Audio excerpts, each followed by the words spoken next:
Bonjour à tous et à toutes. Aujourd'hui, je vais continuer dans ma lancée sur la création de vidéos dans le domaine du SEO. Et aujourd'hui, je vais créer une nouvelle playlist consacrée à l'outil Screaming Frog. Alors, pour commencer cette première vidéo, on va vous montrer comment bien configurer le logiciel Screaming Frog. Mais avant tout, je vais vous expliquer brièvement ce qu'est Screaming Frog. Alors, Screaming Frog, qu'est-ce que c'est? C'est un outil d'audit SEO technique, c'est-à-dire qui vous permet de débusquer les problèmes techniques SEO d'un site web. En version gratuite, vous êtes limité à 500 URL, ce qui, de mon expérience, me permet de vous dire que 500 URL, ça va très vite, sachant que dans les URL, il n'y a pas seulement des pages en HTML, mais il y a aussi des images, des fichiers JavaScript, des fichiers en CSS, etc., etc.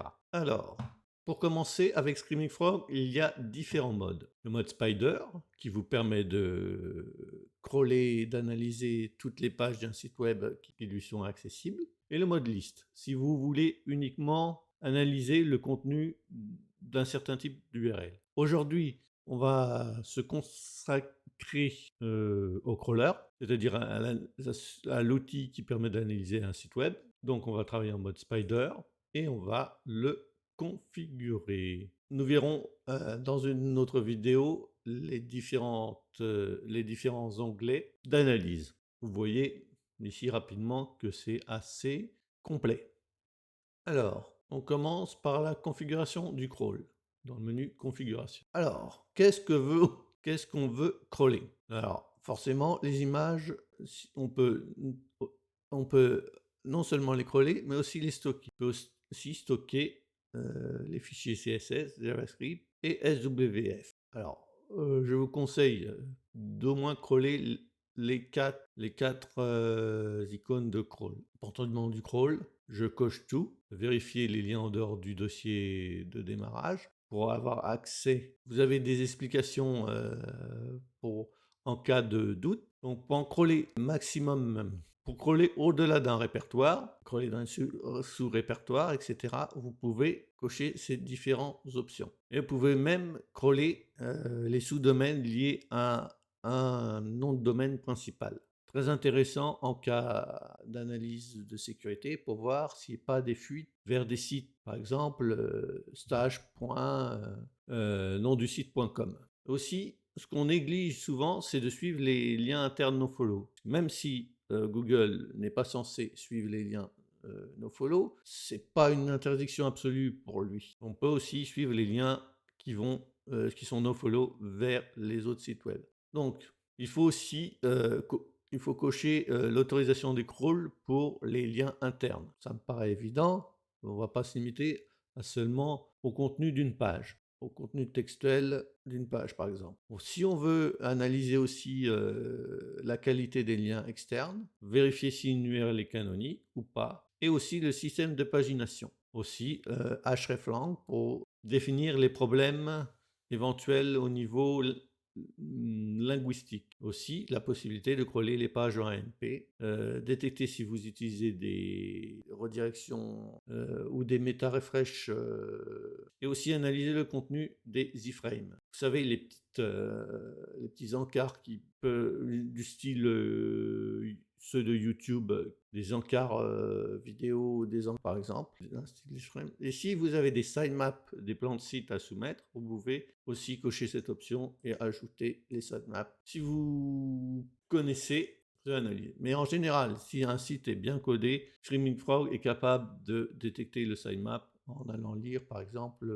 le fichier robot.txt du site. Alors, extraction. Quel type de données SEO on va choisir? Eh bien, moi, j'autorise l'analyse d'un maximum, style le titre SEO, la métadescription, les bases, etc.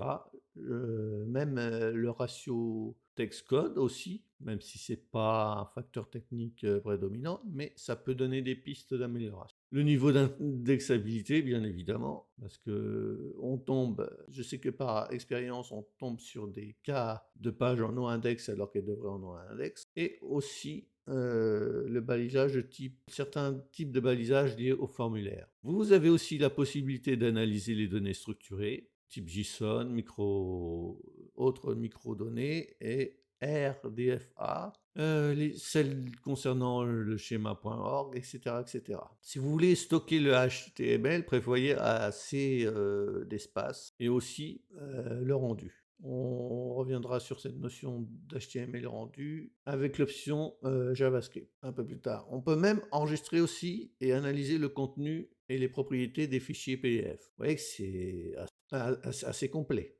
Si vous avez des limites, si vous voulez vous fixer des limites en termes de profondeur, en termes de limites d'URL à coller, vous avez différentes options. Par défaut, le nombre maximum de redirections à suivre pour une URL est de 10, en sachant qu'au bout de 3, Google a tendance à ne plus crawler les redirections. Donc, quand vous avez des boucles de redirection multiples au-delà de 3, eh ben, Google a tendance à ignorer la redirection et à l'indiquer éventuellement comme une erreur. Alors le rendu, il y a différents types de rendus à analyser. On peut analyser grosso modo avec Streaming uniquement la partie textuelle et la partie HTML d'un site web sans faire d'analyse poussée du JavaScript.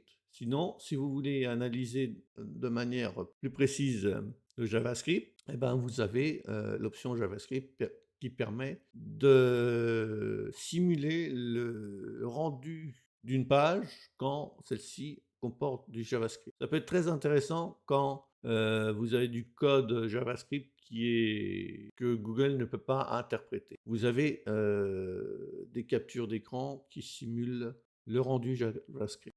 Avancé. Dans la section avancée, vous avez différentes options. Suivant la façon dont le site gère les cookies, vous pouvez simuler la création de cookies lors de l'analyse d'un site, juste pour une session, par exemple. Vous pouvez même aussi éviter de les stocker. Ignorer.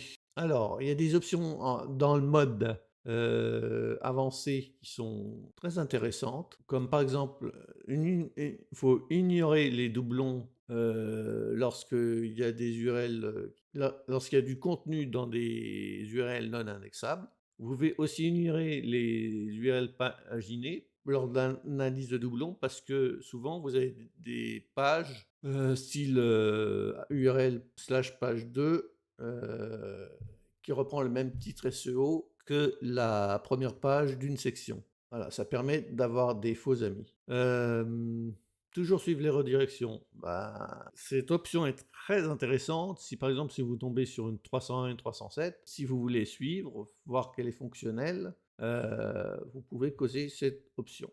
Toujours suivre les URL canoniques. Alors là, cette option, ça permet de savoir, d'analyser de manière plus précise si l'utilisation des URL canoniques ou non. Alors, autre option qui est très intéressante, c'est suivre tout ce qui concerne les attributs liés aux images. Ça permet à Screaming Frog de bien interpréter le balisage lié aux images. Alors, l'identificateur de fragment de crawl permet d'analyser les URL de type qui contiennent des dièses, par exemple. Mais si vous la cochez, vous allez rallonger de manière drastique le temps d'analyse d'URL. Et enfin, il y a une option aussi très intéressante, c'est exécuter une validation HTML. Très intéressant pour vérifier si certaines données HTML sont en bon endroit.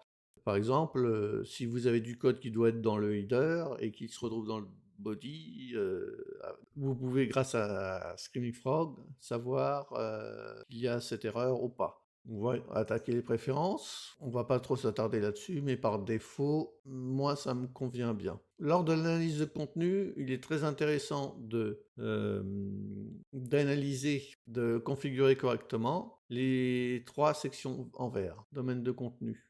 Pensez à bien exclure les éléments de type nav et footer, parce que sinon, il risque de prendre en doublon tout ce qui est dans le footer ou dans les menus. Pensez aussi à vérifier l'analyse des images pour voir s'il n'y a pas de doublons en matière de balisage avec d'autres images sur différentes pages de votre site. Qu'est-ce qu'il y a d'autre? On va dans les doublons, on continue. Vérifiez uniquement les duplications dans les pages indexables. Oui, ça sert à rien d'aller vérifier les doublons, par exemple, sur des pages qui sont non indexables, style celles qui sont en no-index.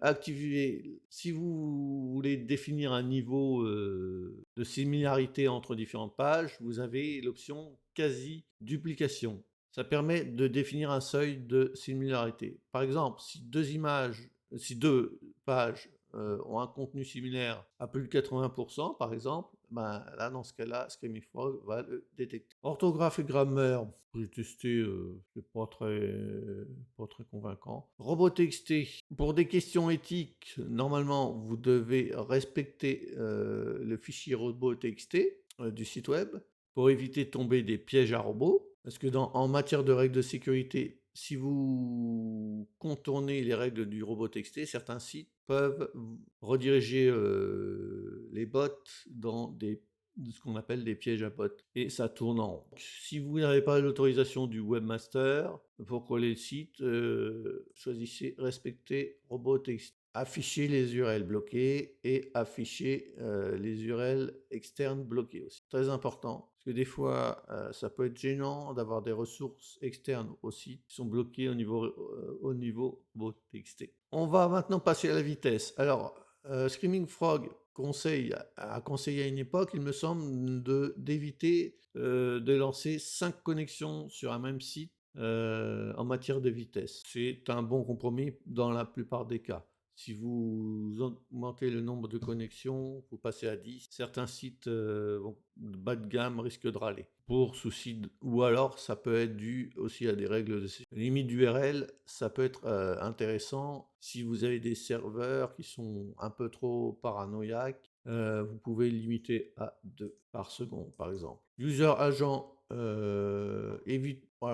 évitez de vous faire passer pour Googlebot, soyez transparent et utilisez en cas de souci, vous pouvez utiliser Screaming Frog SEO Spider. Mais c'est intéressant aussi de simuler un bot pour mobile de chez Google ou desktop pour voir comment réellement est traité le robotext. Vous avez avec Screaming Frog des accès à différentes API, telles que Google Analytics, pour récupérer des pages par exemple, que Google ne pourrait pas détecter parce qu'elles sont, par exemple, orphelines, pas de lien depuis quoi que ce soit. Vous pouvez aussi connecter la Google Search Console pour différentes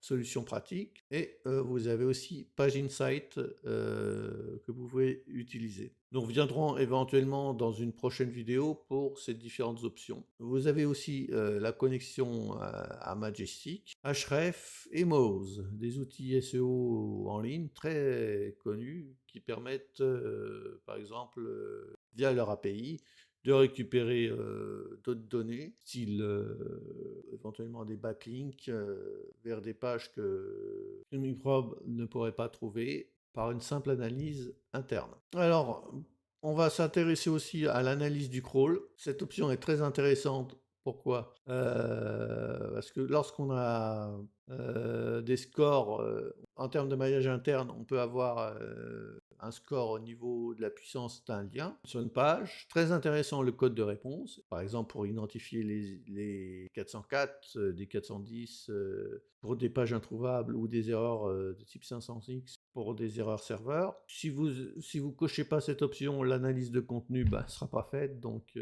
ce serait un peu ballot. Ensuite, en termes d'image, bien sûr, cette option vous permet d'avoir des informations sur tout ce qui est taille et balises associées, balises texte alternatif et balise title de l'image, etc. L'analyse du système de pagination, très important. Sans cette option, l'analyse du maillage interne ne pourra pas se faire de manière correcte.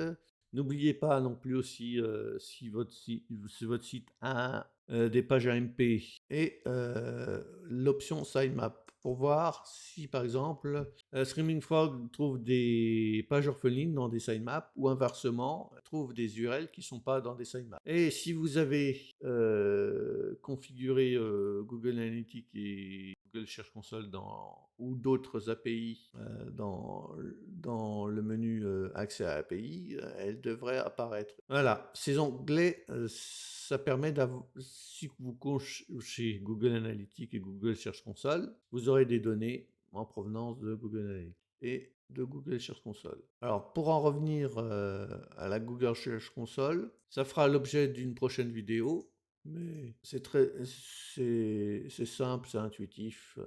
Vous avez donc ici les bases pour bien crawler un site web, avoir pas mal d'infos en matière de problèmes techniques éventuels. Donc, si vous avez aimé cette vidéo, n'hésitez pas à liker. Et si vous n'êtes toujours pas abonné à ma chaîne, ça me ferait très plaisir que vous deveniez un nouvel abonné. Ça me donne envie de faire plus de vidéos. Je vous dis à bientôt pour une prochaine vidéo qui a été un peu plus longue que d'habitude. Et je vous dis à une prochaine fois.